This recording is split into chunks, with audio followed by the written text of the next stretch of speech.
नमस्कार, विंध्या टाइम्स में आपका स्वागत है। संविधान की सीरीज में आज बात राष्ट्रपति की आपातकालीन शक्ति पर।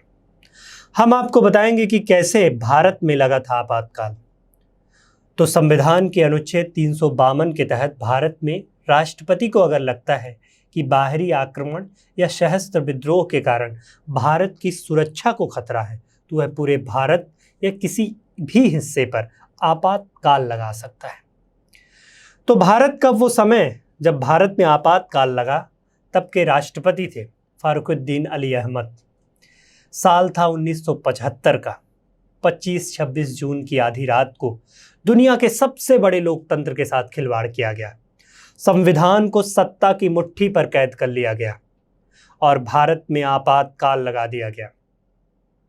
रातों रात देश के बड़े नेताओं को जेल की सलाखों के पीछे डाल दिया गया।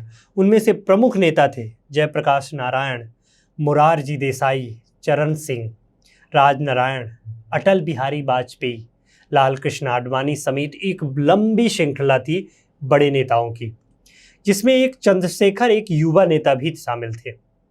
यह आपातकाल भारत के संविधान में लगा और यह उसका एक काला दिन माना जा सकता है भारतीय संविधान का, जिसमें इंदिरा गांधी ने बिना कैबिनेट की मंजूरी के ही आपातकाल लगा दिया था। राष्ट्रपति के द्वारा 22 जुलाई 1975 को लोकसभा में 38वां संविधान संशोधन किया गया, जिसमें पहले लिखा था कि राष्ट्रपति अनुच्छेद 352 के तहत अगर आपातकाल लगाए तो उसके कारणों पर सवाल उठाए जा सकते हैं। लेकिन संविधान संशोधन के बाद 123(4) जोड़ दिया गया, जिसमें किसी भी कारण से यदि आपातकाल लगाता है राष्ट्रपति तो वह निर्णय अंतिम निर्णय होगा। और इसमें एक बहुत रोचक बात थी। रोचक बात यह थी कि विधेयक लोकसभा में लाया गया और जब तक लोकसभा में लाया गया, इलाहाबाद हाईकोर्ट ने इंदिरा गांधी को अयोग्य करार दे दिया था। इसमें वो खुद वोट डालने की स्थिति में नहीं थी। यह संविधान संशोधन तो हो गया, बाहर भूचाल मचा हुआ था। इंदिरा गांधी अपना निर्णय लाचारी में लेने की बात अपने भाषणों में कह रही थी। 7 अगस्त 1975 का दिन सुबह जैसे ही लोकसभा बैठी, संविधान का 39वां संविधान संशोधन पेश किया गया। केवल 8 मिनट लगे पूरे लोकसभा में इसको पास होने में, और इसमें जो लगी आपत्तियां थी उन्हें भी खारिज कर दिया गया। लोकसभा में बिल पास हो गया। अगले दिन राज्यसभा में भी इसे पास कर दिया गया और वहां इससे भी कम समय लगा। संविधान का 39वां संविधान संशोधन तो राष्ट्रपति के नए नियमों के साथ ये हुआ कि राष्ट्रपति, उपराष्ट्रपति, प्रधानमंत्री और लोकसभा अध्यक्ष के निर्वाचन संबंधी विवादों को अब अदालती कार्यवाही से मुक्त कर दिया गया। साथ ही यह भी तय कर दिया गया कि किसी पद पर बैठे व्यक्ति के खिलाफ किसी भी प्रकार का दीवानी या फौजदारी मुकदमा चलाया ही नहीं जा सकता, चाहे वह पद पर रहते हो या पद के बाद हो, यानी जीवन भर के लिए छूट दे दी गई। इसके साथ ही विपक्ष पूरा कैद सलाखों के पीछे था। इंदिरा गांधी बिना सदस्य बने सर्वमान्य नेता बनी हुई थी। संसद से लेकर सड़क तक विद्रोह दिख रहा था, लेकिन एक बड़े नेता बाहर थे, नाम था JB कृपलानी। वो एक ऐसे नेता थे जिन्होंने संविधान सभा के सदस्य रहे हैं, ऐसे नेता थे जिन्होंने संविधान को बनाया था। उन्होंने सरकार से कहा कि सरकार बंद नेताओं को रिहा कर दे, लेकिन उनकी इस बीच तबीयत खराब हो गई। उन्होंने कहा कि मेरे पास संविधान संशोधन के अलावा कुछ नहीं है और इससे ज़्यादा मैं कुछ नहीं कर सकता।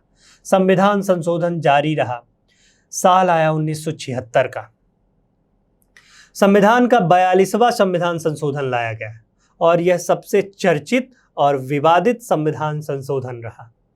कुल 393 अनुच्छेद में 46 में बदलाव किए गए और साथ में कुछ नए भी जोड़े गए अनुच्छेद। 26 वर्षों में यह सबसे बड़ा बदलाव हुआ, इसलिए इसको लघु संविधान की संज्ञा दी गई।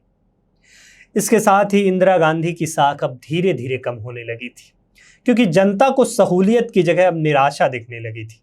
आर्थिक विकास गिरता जा रहा था, उत्पादन गिरने लगा था, महंगाई की दर बढ़ने लगी थी।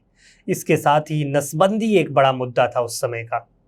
सरकारी कर्मचारियों से इससे बहुत नाराज थे। उनका उद्देश्य गलत नहीं था, लेकिन आम आदमी इसका विरोध करने लगा था। पूरी दुनिया भारत की तरफ टकटकी लगाकर देख रही थी। इसके बाद 21 महीनों के चलने के बाद भारत में आपातकाल समाप्त किया गया।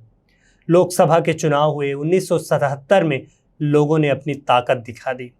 कांग्रेस चुनाव हार गई, खुद इंदिरा गांधी भी चुनाव हार गई। भारत जनता पार्टी की तब की सरकार बनी और मोरारजी देसाई तब के प्रधानमंत्री चुने गए। तो इस तरह था भारत में जब आपातकाल की स्थितियां थी। आगे के भागों में हम प्रधानमंत्री से जुड़े मुद्दे पर बात करेंगे और उन सभी स्थितियों की बात करेंगे कि भारत में प्रधानमंत्री की नियुक्ति से लेकर तमाम परिस्थितियों पर। तब तक के लिए बहुत बहुत धन्यवाद।